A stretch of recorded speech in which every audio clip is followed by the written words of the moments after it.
The bombings of one of Shia Islam's holiest shrines in Iraq sparked a spiral of Sunni Shia violence that shook the Arab world.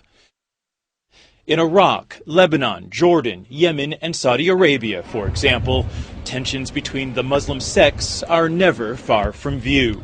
Even in the wealthy Gulf kingdoms, there is friction, especially in Bahrain, a U.S. ally.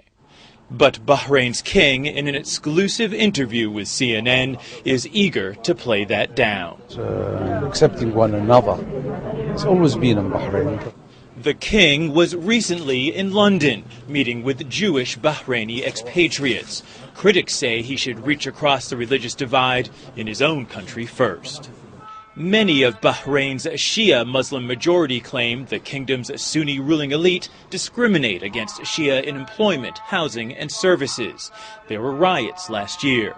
Are Shias in your country mistaken when they argue or they allege that there's systematic discrimination against them in terms of jobs? Are they? That's a question for you. I don't know.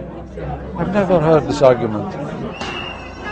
Shia protesters have been making that argument for some time, and Bahraini authorities answered with hundreds of arrests and prison sentences for convictions like rioting, illegal assembly, or attempted murder. Real peaceful demonstration like you have in England or in America.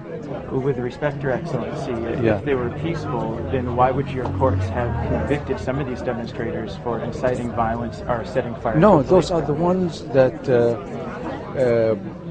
broke and burnt a police car.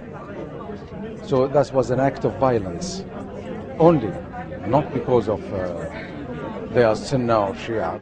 Human Rights Watch, frequent critics of the king's regime, says that some of those convicted may have been coerced into confessing. Without having credibly answered claims of coercion and abuse, Bahrain's courts are failing to address the possibility of torture, said a spokesman. Bahrain's king met with Sunni and Shia leaders recently, then released more than 200 Shia anti-government demonstrators.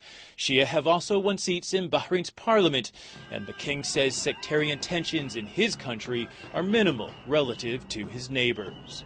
But in Bahrain and elsewhere across the Muslim world, the emergence of al-Qaeda on one hand and radical Shiite groups like Hezbollah on the other have stoked historical rivalries.